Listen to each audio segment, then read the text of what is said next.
오늘 우리에게 새날을 주신 하나님을 찬양하겠습니다. 찬송가 508장 찬양합니다.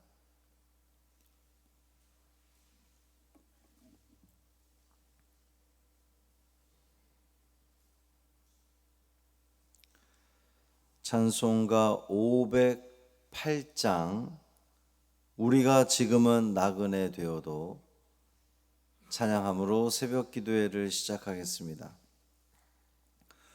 우리가 지금은 나그네 되어도 화려한 천국에 머지않아 가리니 이 세상 있을 때 주 예수 위하여 끝까지 힘써 일하세. 주 내게 부탁하시니 천사도 흠모하겠네.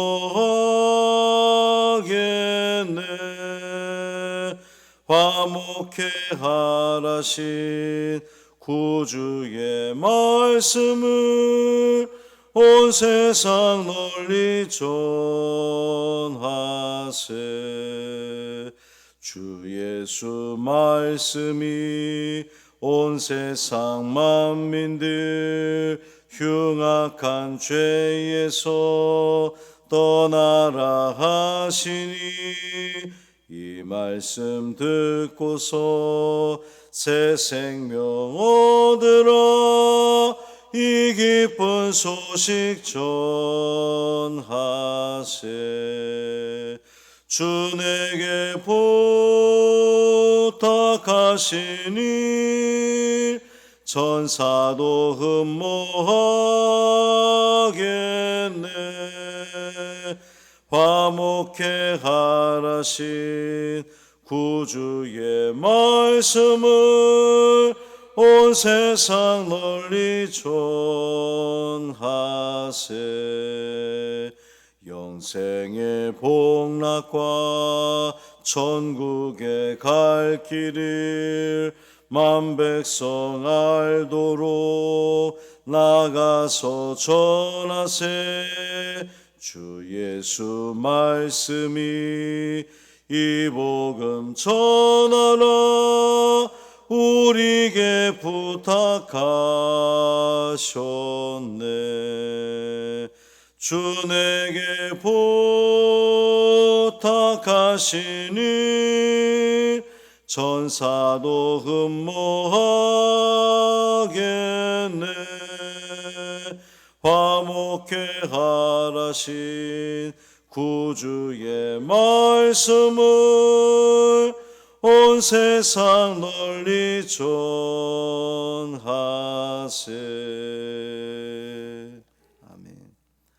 사도신경으로 우리의 신앙을 고백하겠습니다. 전능하사 천지를 만드신 하나님 아버지를 내가 믿사오며 그 외아들 우리 주 예수 그리스도를 믿사오니 이는 성령으로 잉태하사 동정녀 마리아에게 나시고 본디오 빌라도에게 고난을 받으사 십자가에 못 박혀 죽으시고 장사한 지 사흘 만에 죽은 자 가운데서 다시 살아나시며 하늘에 오르사 전능하신 하나님 우편에 앉아 계시다가 저리로서 산 자와 죽은 자를 심판하러 오시리라. 성령을 믿사오며 거룩한 공회와 성도가 서로 교통하는 것과 죄를 사하여 주시는 것과 몸이 다시 사는 것과 영원히 사는 것을 믿사옵나이다. 아멘. 욥기 32장 11절부터 22절까지 말씀입니다.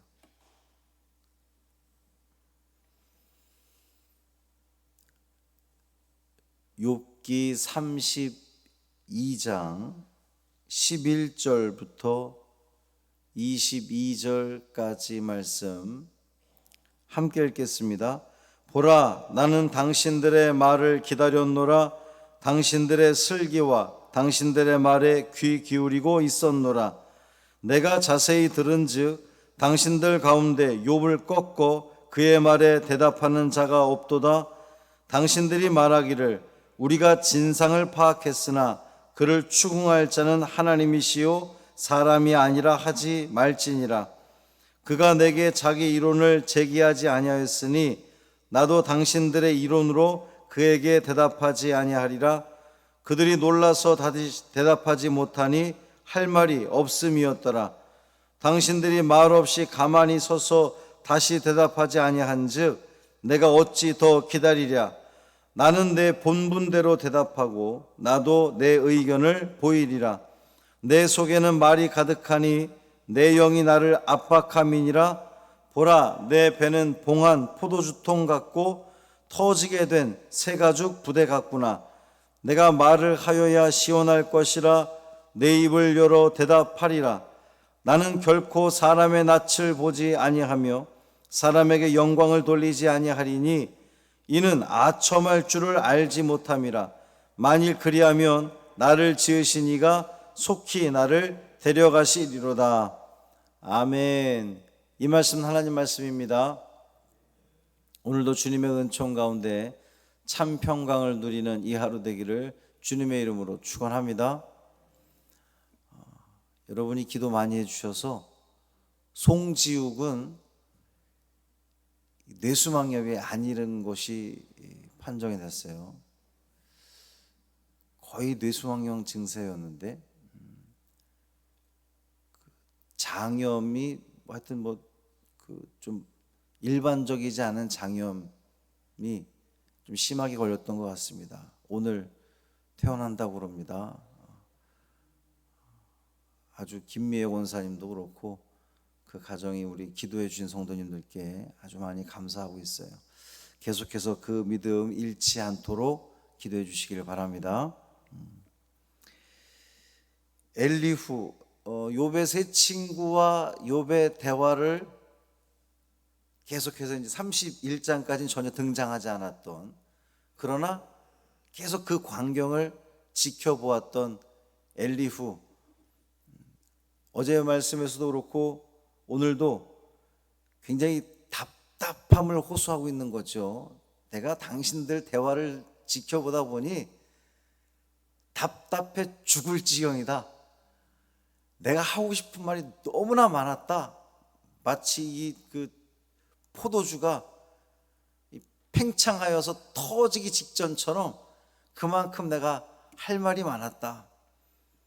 그런데 당신들은 나보다 연장자이고 나는 연소하기, 나이가 어리기 때문에 그동안 말하고 싶은 게 무척 많았지만 내가 참고 참았다. 그런데 이제는 도저히 참을 수가 없구나.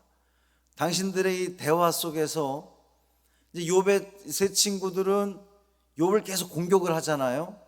그런데 그 공격하는 그 근거가 매우 빈약하단 말이죠. 욥의 세 친구들이 욥을 공격했던 그 근거는 욥이 현재 당하고 있는 고난, 환난, 어려움 다 폭삭 망해버리고 자식들도 죽고 말할 수 없는 그 재앙을 당한 것을 보니 너희가 하나님한테 잘못한 것이다. 선을 행한 사람은 하나님께서 무한정 복을 주시고 악을 행한 사람에게 하나님께서 무한정 재앙을 내려주신다라고 하는 요즘 이제 흔히들 쓰는 단어 프레임, 그 프레임에 놓고 욥을 정죄한 거잖아요. 계속해서 너 하나님과 문제 있던 거 찾아봐, 생각해. 근데 세상의 일이 다 그 기준으로 그 잣대로 판단할 수 없다는 것을 이 엘리후 역시 알고 있었던 거죠. 그러니까 당신들의 지금 말은 틀렸어. 그렇다고 해서 욥이 옳으냐?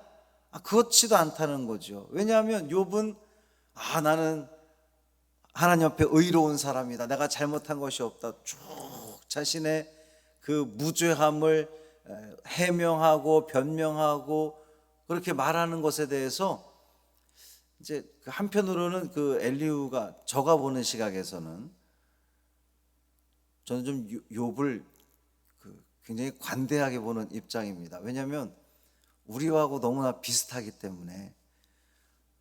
우리가 욥기를 같이 묵상하기 전에는 욥은 정말 뭔가 대단히 특별하고 막 그런 줄 알았는데, 말씀을 보면서 참 우리하고 별반 차이가 없구나, 이런 생각이 들지 않습니까? 그래서 어떻게든지 좀 욥을 이렇게 좀 포장해주고 싶은 그런 마음이 있어요.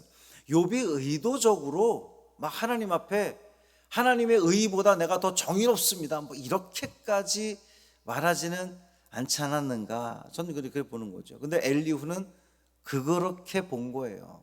욥이 그 하나님 앞에 자꾸 주장하는 것이 자신의 의로움, 하나님 나에게 죄가 있다면 좀 알려주십시오, 나는 그동안 잘못한 게 없는 것 같은데 제발 좀 알려주십시오, 계속 이렇게 말하는 것에 대해서, 또 욥의 친구들에 대해서 욥이 반론했던 그 모든 말들이 나는 나는 무죄하다, 나는 의롭다는 거잖아요.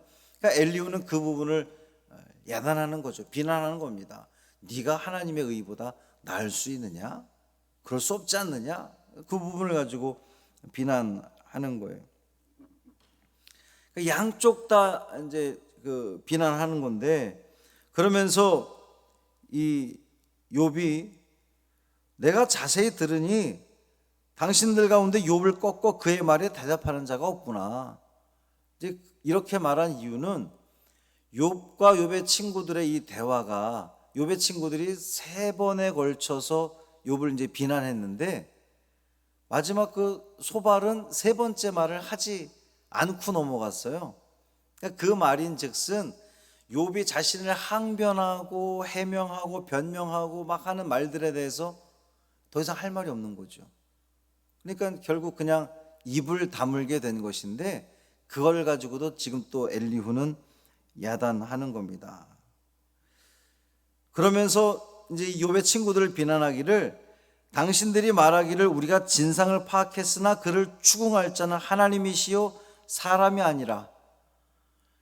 그러니까 당신들의 기준으로 욥을 그렇게 판단하고 비난했으면서 결국 욥의 말에 대해서 온전히 반박하지 못하고 욥의 의지를 꺾지 못하니까 결국 그들이 한 말은 이거 욥을 판단할 사람은 하나님밖에 없다, 판단할 분은 하나님밖에 없다라고 그렇게 한 발 뒤로 물러서는 것에 대해서 너희들이 그렇게 말해놓고 왜 책임을 하나님께 지우느냐, 지금 이렇게 야단하는 겁니다.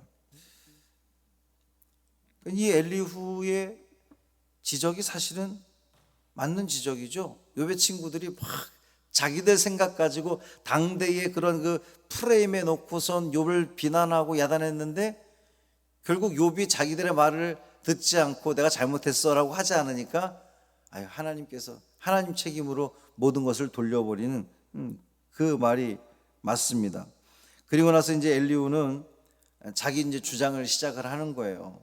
근데 본격적으로는 다음 장 33장부터 쭉 이제 그 이야기를 들어가는데, 들어가기 전에 이제 말하는 거죠. 나는 도무지 말하지 않을 수가 없다. 근데 여러분, 이 대목에서 사람들은 자신이 해야 할 말이나 하고 싶은 말에 대해서는 만약에 그 말을 못하면 아주 힘들어해요. 내가 이 말을 꼭 해야 되겠는데, 내가 저들의 대화 속에 내가 들어가서 꼭 나도 좀 이거를 지적을 해야 되겠는데, 그걸 안 될 때는 우리는 참 답답해합니다. 특히나 자기의 의로움이나 지식을 드러내고자 할 때, 난 저 부분에 대해서 내가 아는데, 내가 이거 아는 척을 좀 하고 싶은데 그게 안 될 때는 우리는 굉장히 답답해하죠. 그런데 여러분, 우리 성도들은 말하지 않고는 견딜 수 없는 일은 딱 한 가지여야 됩니다. 사도 바울이 말했던 것처럼 내가 복음을 전하지 않고는 견딜 수가 없다 고백했던 것처럼, 우리가 말하지 않고 견딜 수 없다라고 하는 것은 딱 한 가지, 복음, 예수 그리스도께서 우리의 구원자이십니다 라고 하는 그 복음, 그 복음에 대해서만 우리는 견딜 수 없다. 여러분, 복음이요, 내 안에 꾹꾹 참아서 담아두고 그냥 양보하고 주저할 이유가 그래서는 안 된다는 거예요. 왜냐하면 복음은 생명이기 때문입니다. 여러분, 사람을 살려야 될 거 아니겠습니까? 영혼을 살려야 되지 않겠어요? 말하지 말아야 될 게 따로 있고 말하지 않을 수 없어서 선포해야 될 게 따로 있는 거잖아요. 복음이 바로 그것이라는 겁니다. 우리는 다른 이에 대해서 비난하고 야단하고 판단하고 책망하는 건 좀 참아도 됩니다. 그건 참아도 돼요. 그러나 예수 그리스도 복음에 대해서는 참지 마시고 반드시 선포하고 증거하는 우리가 되시기를 바랍니다. 그러면서 이제 엘리후는 앞으로 자기가 어떤 자세로 말할 것이다 라고 이제 그걸 이야기하는데, 사람의 얼굴을 보지 않고 사람에게 영광을 돌리지 않겠다 이렇게 선언을 합니다. 사람 눈치 보지 않겠다는 거예요. 욥의 눈치도 보지 않고 욥의 친구들의 눈치도 내가 보지 않고 할 말은 하겠다라는 거죠. 이 엘리후의 자세는 바른 자세 같습니다. 사람 의식하지 않고 말하는 것, 눈치 보지 않고 아첨하지 않는 것 필요한 것 같아요. 그래서 이 엘리후가 앞으로 뭔가 올바른 말을 할 것 같은 그런 그 기대감이 듭니다. 그런데 문제는 이 엘리후 역시 욥의 세 친구들처럼 아주 중요한 잘못을 반복하고 있어요. 그것은 욥의 상황을 바르게 이해하거나 그를 위로할 마음이 전혀 없다는 거예요. 이후에 보면, 말씀 보면 우리가 알 수 있습니다. 그러니까 지금 욥에게 당장 필요한 건요, 사람에게 아첨하거나 사람 눈치를 보지 않는 그러한 그 정의로운 말이 욥에게 필요한 것이 아니라, 정말 정작 욥에게 필요한 것은 따뜻한 위로의 말이거든요. 고난당하고 어려움 당해서 주저앉아 있고 쓰러져 있는 형제와 자매에게 우리가 할 말은, 야, 너 왜 지금 고난당했는지 한번 분석해봐. 이유가 뭔지 찾아봐. 하나님 옆에 너 잘못한 게 뭐 있는지 한번 살펴봐. 이게 아니라 그저 함께 울어주고 안아주고 보듬어주고 격려해주는 것, 그게 필요한데 엘리후에게도 그게 없었다는 거예요. 엘리후의 주장은 자신감과 의로움이 아주 가득 차 있어요. 막 당당하잖아요. 자기보다 나이가 많은 이 욥과 이 욥의 친구들을 향해서 내가 도저히 참을 수가 없구나, 내가 이 속에 있는 말들을 내가 다 쏟아내리라, 내가 쏟아내는 말들은 사람 눈치 보고 하는 말이 아니고 아주 정당하고 의로운 말이다, 막 그렇게 너무나 당당해 보이잖아요. 그런데 그의 태도에서, 그의 말에서 사랑을 느낄 수 없다는, 긍휼을 우리가 찾을 수 없다는 안타까운 모습이라는 거죠. 사람의 방언과 천사의 말을 할지라도 무엇이 없으면, 사랑이 없으면 아무것도 아니다 말씀하셨습니다. 언제나 사랑으로 말하는 우리 성도들이 되기를 주님의 이름으로 부탁을 드립니다. 오늘날에도 이 엘리후와 같은 성도들이 제법 많아요. 사람 눈치 보지 않고 나는 할 말은 하겠다 이렇게 말하는 성도들, 실제로 그들이 하는 말은 정의롭습니다. 틀린 말이 없어요. 맞는 말인 것 같아요. 예리하게 분석하고 잘못에 대해서 분명히 지적합니다. 그런데 사랑이 없어요. 사랑이 없으면 아무런 영향력도 행사할 수 없는 거예요. 욥의 친구들이 그랬고 엘리후의 말이 그렇다는 거죠. 사랑을 담아 말하는 여러분의 오늘이 되기를 바랍니다. 그것이 오늘 이 말씀을 통해서 주님께서 우리에게 주시는 뜻인 줄 믿습니다. 기도하겠습니다. 살아계신 아버지 하나님, 감사합니다. 오늘도 말씀을 통해 우리에게 알게 하시고 깨닫게 하시니 감사합니다. 나의 의로움을 드러내기 위함이 아니라 그 모든 우리의 말과 행동과 우리의 눈빛들이 사랑을 담아서 그 한 영혼을 구원하는데 쓰임받는 우리가 되기를 간절히 원합니다. 우리 마음속에 하고 싶었던 그 말들, 생각들, 그 모든 것들이 영혼을 살리는 일에 쓰임 받아야지 나의 의로움을 드러내서는 결코 그 어떤 선한 영향력도 끼칠 수 없음을 알게 하여 주옵시고, 이 말씀 부여잡고 오늘 우리가 살아가면서 우리가 만나는 이들에게 나의 이 말을 통해 사랑이 전해지는가, 긍휼이 전해지는가, 하나님의 마음이 전해지는가, 복음이 전해지는가, 오직 거기에만 집중하는 우리가 되게 하여 주옵소서. 하나님의 은혜 가운데 지옥이 놀랍게도 뇌수막염이 아니라 장염에 그치게 하시니 감사합니다. 오늘 퇴원한다고 합니다. 이후에도 더욱더 건강한 모습으로 잘 뛰어다니고 또 주의 성전에서 예배드리는 것을 기뻐하며 즐겨하는 우리 지옥이 되게 하여 주옵소서. 이 하루를 살아가면서 우리의 모든 초점이 주님께 맞추어져 있기를 원합니다. 그래서 하나님께 영광 돌리는 데에 사용되어지는 우리 믿음의 자녀들 되게 하여 주옵소서. 예수님의 이름으로 축복하며 기도합니다. 아멘. 하늘에 계신 우리 아버지여, 이름이 거룩히 여김을 받으시오며 나라가 임하시오며 뜻이 하늘에서 이루어진 것 같이 땅에서도 이루어지이다. 오늘 우리에게 일용할 양식을 주시옵고 우리가 우리에게 죄 지은 자를 사하여 준 것 같이 우리 죄를 사하여 주시옵고 우리를 시험에 들게 하지 마시옵고 다만 악에서 구하시옵소서. 나라와 권세와 영광이 아버지께 영원히 있사옵나이다. 아멘.